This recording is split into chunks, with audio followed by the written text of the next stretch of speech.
Ujjain Badnawar highway toll नाके पर वाहन चालकों के साथ टोल संचालक और कर्मचारियों द्वारा मारपीट करने का मामला सामने आया है। इस घटना का वीडियो सोशल मीडिया पर वायरल हो रहा है, जिसमें टोल कर्मचारियों द्वारा वाहन चालकों और महिलाओं के साथ अभद्रता और मारपीट की जा रही है। वीडियो वायरल होने के बाद उज्जैन पुलिस ने त्वरित कार्रवाई करते हुए 5 कर्मचारियों को गिरफ्तार कर जेल भेज दिया है। इनमें सुरेंद्र सिंह उर्फ सोनू सिंह, हर्षवर्धन सिंह, संदीप चौधरी, रणवीर उमट और विजेंद्र चंद्रवंशी शामिल हैं। एसपी प्रदीप शर्मा ने बताया कि आरोपियों को न्यायालय के समक्ष प्रस्तुत कर जेल भेजा जा रहा है। उज्जैन पुलिस आमजन की सुरक्षा और कानून व्यवस्था बनाए रखने हेतु सतत प्रयासरत है।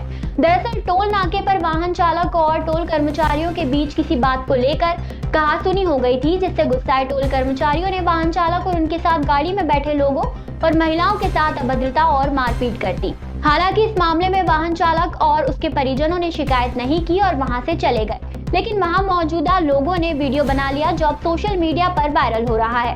इस घटना के बाद उज्जैन पुलिस ने वीडियो वायरल होने के बाद स्वतः संज्ञान लेते हुए कार्यवाही की है और पुलिस ने आरोपियों को गिरफ्तार कर लिया है। उन्हें न्यायालय के समक्ष प्रस्तुत कर जेल भेज दिया गया है।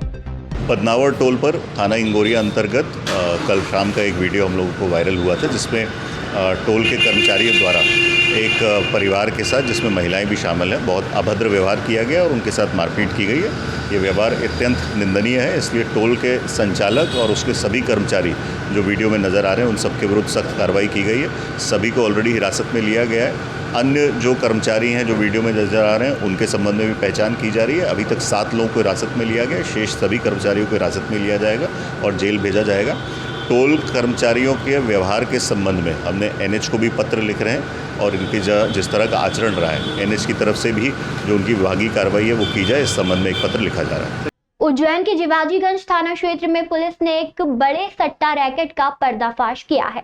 बुधवारिया इलाके में शनिवार रात मिली सूचना के आधार पर पुलिस ने कार्रवाई की और मौके से 7 आरोपियों को गिरफ्तार किया।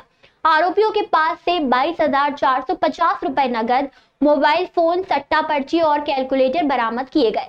गिरफ्तार आरोपियों में शहनवाज राजू उर्फ रिजवान, पुरुषोत्तम कारपेंटर, लक्ष्मी नारायण, राजेश, शहजाद, प्रमोद, कैलाश यादव और शुभम शामिल हैं। पुलिस ने सभी आरोपियों के खिलाफ मध्य प्रदेश पब्लिक गैम्बलिंग अधिनियम की धारा 4 क के तहत मामला दर्ज किया है।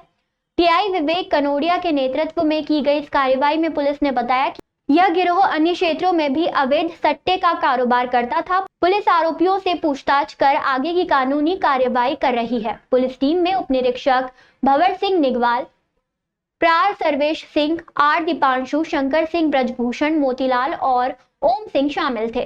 पुलिस इस मामले में आगे की जांच कर रही है और आरोपियों के अन्य ठिकानों का पता लगाने का प्रयास कर रही है। उज्जैन देवास रोड स्थित होंडा शोरूम पर काम करने वाले प्रदीप चौधरी नामक युवक की सड़क हादसे में मौत हो गई। प्रदीप चौधरी शोरूम पर डेंटिंग पेंटिंग का काम करते थे और रात 12 बजे अपने घर दताना की ओर मोटरसाइकिल से जा रहे थे, तभी अज्ञात वाहन की टक्कर से उनकी मौत हो गई। परिजनों ने बताया कि प्रदीप ओवर टाइम करने के बाद घर जा रहे थे, लेकिन उन्हें नहीं पता था कि उनके साथ इतनी बड़ी दुर्घटना होने वाली है। घटना की जानकारी लगते ही नागजिरी थाना पुलिस मौके पर पहुंची और शव को पोस्टमार्टम के लिए जिला अस्पताल भिजवाया। नागजिरी थाना पुलिस ने मामले की जांच शुरू कर दी है और अज्ञात वाहन की तलाश कर रही है। पुलिस इस मामले में आगे की कार्यवाही कर रही है और जल्द ही वाहन चालक को पकड़ने का प्रयास कर रही है। प्रदीप चौधरी की मौत से उनके परिवार और दोस्तों में शोक की लहर है। पुलिस ने शव को पोस्टमार्टम के बाद परिजनों को सौंप दिया और आगे की कार्यवाही जारी है। ये होंडा शोरूम पे काम करता था। होंडा शोरूम से काम करके निकला था ये दताना मताना की ओर घर की तरफ, तो किसी अज्ञात वाहन ने, ये कॉलेज है उसके सामने, किसी ने टक्कर वक्कर मार दी शायद। ये कलर पेंटिंग का जो गाड़ी पेंट होती है उसका काम करता था। रात को 12:30 बजे के समथिंग बताया था, बोले 12 साढ़े 12 के 1 के बीच में निकला है। उज्जैन के श्री महाकाल मंदिर के बाहर फूल प्रसादी बेचने वालों की दादागिरी से आए दिन कानून व्यवस्था पर सवाल खड़े होते हैं। हाल ही में फूल प्रसाद बेचने वालों के बीच मारपीट की एक घटना ने दर्शनार्थियों को परेशान कर दिया। इस घटना का वीडियो वायरल होने के बाद महाकाल मंदिर समिति और पुलिस प्रशासन पर सवाल उठने लगे हैं। मारपीट की यह घटना शुक्रवार 9 मई की शाम करीब 7:30 बजे की है। आम दर्शनार्थियों का निगम द्वार गेट नंबर 10 के बाहर फूल प्रसादी की दुकान लगाने वाले युवाओं के बीच मारपीट हुई। प्रत्यक्षदर्शियों का कहना है कि नशे में धुत युवाओं में करीब आधे घंटे तक मारपीट चलती रही। पहले हाथापाई हुई, बाद में लाठी और पत्थर से एक दूसरे पर हमला करते रहे। महाकाल मंदिर के आसपास काफी संख्या में अवैध रूप से फूल प्रसाद बेच रहे लोगों में अधिकतर गुंडा तत्व भी शामिल है। ये लोग खुद भी फूल प्रसादी व धार्मिक सामग्री बेच रहे हैं और अन्य लोगों को भी जगह किराए पर देकर सामान बिकवा रहे हैं। दादागिरी का आलम यह है कि इनके समझौते के बिना कोई अन्य व्यक्ति कुछ बेचना चाहे तो मरने मारने पर उतारू हो जाते हैं। फूल प्रसादी विक्रेता थोड़े से फूल के साथ चिरौंजी दाने का प्रसाद दर्शनार्थियों को देते हैं। अगर बाजार मूल्य से आकलन किया जाए तो इनका अधिकतम मूल्य 50 रुपए होगा, लेकिन यह प्रसाद वे 200 रुपए में बेचते हैं। जमकर कमाई के बाद शाम होते ही इन लोगों में नशाखोरी और उसके बाद मारपीट की घटनाएं शुरू हो जाती हैं। मुख्यमंत्री के साथ पूजन संपन्न कराने का कार्य मंदिर के पुजारी संजय पुजारी और विकास पुजारी द्वारा किया गया। गर्भगृह में देवेंद्र फडणवीस ने धोती सोला पहनकर बाबा महाकाल का दर्शन किया और पूजा अर्चना की। मंदिर में मुख्यमंत्री का स्वागत महाकालेश्वर मंदिर प्रबंध समिति की ओर से समिति के अध्यक्ष और उज्जैन कलेक्टर रोशन कुमार सिंह तथा प्रशासक प्रथम कौशिक द्वारा किया गया। उन्होंने मुख्यमंत्री का पारंपरिक रूप से सम्मान कर मंदिर परिसर में पूजा की व्यवस्था करवाई। मुख्यमंत्री फडणवीस उज्जैन आने से पहले भोपाल पहुंचे थे, जहां उन्होंने मध्य प्रदेश के मुख्यमंत्री मोहन यादव के साथ एक सिंचाई परियोजना से संबंधित कार्यक्रम में हिस्सा लिया। भोपाल से कार्यक्रम समाप्त करने के बाद वे सीधे उज्जैन पहुंचे और भगवान महाकाल के दर्शन किए। महाकाल मंदिर में दर्शन के बाद पत्रकारों से बातचीत में मुख्यमंत्री फडणवीस ने कहा, मैं जब भी अवसर मिलता है बाबा महाकाल के दर्शन के लिए आता हूँ। चुनाव से पहले भी आया था, लेकिन मुख्यमंत्री बनने के बाद पहली बार आ पाया हूँ। बाबा महाकाल का आशीर्वाद सदैव मुझे मिलता रहा है और यहाँ से मुझे असीम ऊर्जा प्राप्त होती है।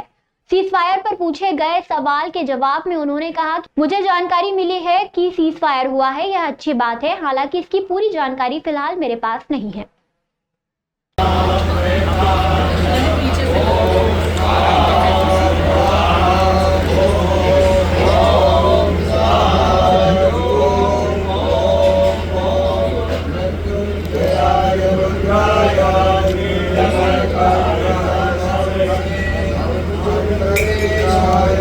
हमेशा ही बाबा महाकाल के दर्शन के लिए आता हूँ।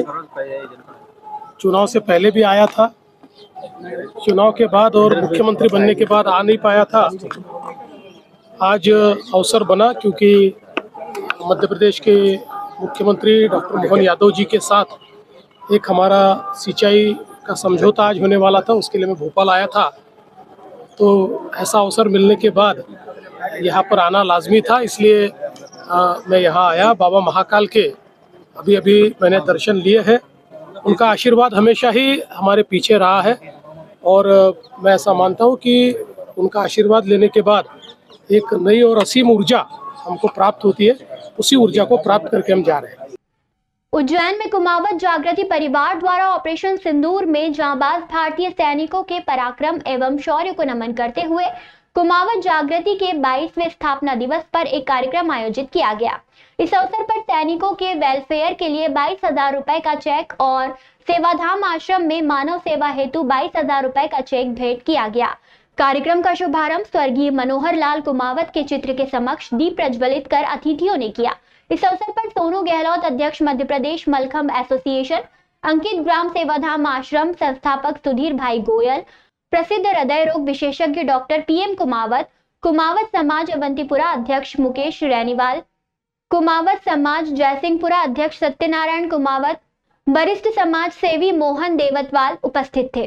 कार्यक्रम में मातृत्व दिवस के अवसर पर 51 माताओं का सम्मान भी किया गया।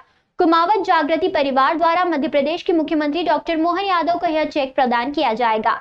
कुमावत जागृति के कार्यक्रम प्रधान संपादक शैलेंद्र कुमावत ने बताया कि कुमावत समाज में जागृति लाने के उद्देश्य से 10 मई 2004 में महामंडलेश्वर स्वामी सत्यमित्रानंद जी का आशीर्वाद प्राप्त कर समाज में व्याप्त कुरीतियों को खत्म करने हेतु कुमावत जागृति पत्रिका का संचालन किया गया है। आज हम सब यहाँ एकत्रित होकर एकजुट होकर आतंकवाद को जड़ से मिटाने का जज्बा रखने वाले हमारे जांबाज भारतीय सैनिकों के पराक्रम को याद कर उनके हितार्थ कार्य कर रहे हैं। कार्यक्रम में जितेंद्र कुमावत, अक्षत कुमावत, दिव्यांश कुमावत, नंदकिशोर डाबरिया, मुरली कुमावत, श्याम मंडलिया, रविंद्र कुमावत, गोपाल कुमावत सहित सैकड़ों की संख्या में जयपुर, बड़ोदरा, रतलाम, इंदौर, मंदसौर, मुंबई आदि शहरों से कुमावत समाज बंधु उपस्थित रहे।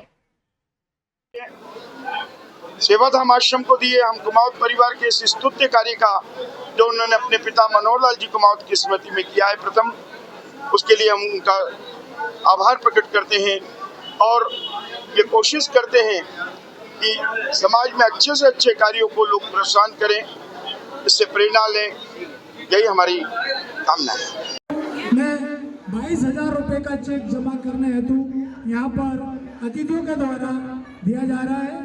यह हम हमारे प्रदेश के मुखिया मोहन जी यादव को, बहुत ही कर्मशील व्यक्ति है, उन सब सेवा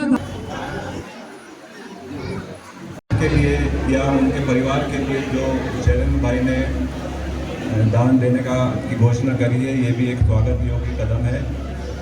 सैनिकों का मनोबल बढ़ता है। मैं स्वयं एक सैनिक के परिवार से हूँ। इस बात का मुझे गर्व है कि सैनिक अपना घर बार छोड़कर किस तरह समाज के लिए या अपने देश के लिए। सर्वप्रथम भारत माता की जय से मैं शुभारंभ करूँगा। आज हमारे पिताजी की बरसी का कार्यक्रम हम लोगों ने रखा था।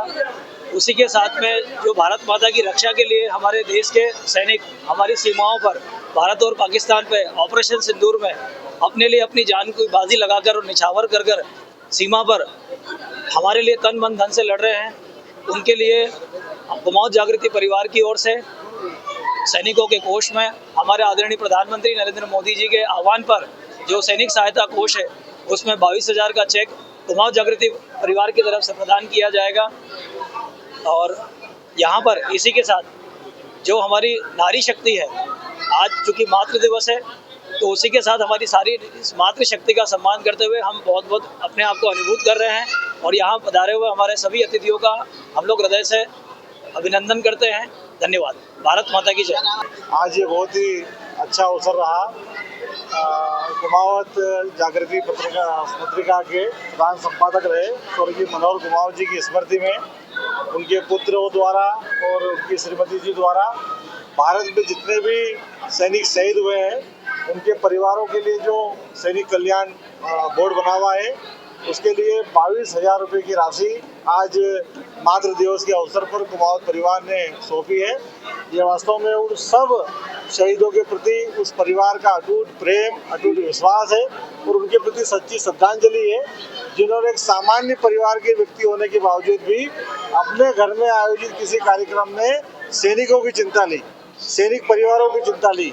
और आज के इस दौर में जब सिंदूर ऑपरेशन सफलतापूर्वक चला है और भारत ने पाकिस्तान के ऊपर बढ़त कायम की है, उसमें भी हमारे कई सैनिक हताहत हुए हैं और पूर्व के अवसर पर भी हमारे सैनिक बॉर्डर पर और अन्य अवसरों पर हताहत हुए हैं, शहीद हुए हैं। उनके परिजनों के कल्याण के लिए 22,000 रुपये की राशि इनके द्वारा जो आज मातृ दिवस के अवसर पर सभी मातृ शक्तियों की उपस्थिति में उनकी प्रेरणा से जो भेंट की गई है, मैं इस अच्छे कार्य के लिए कुमावत परिवार को बधाई देता हूँ।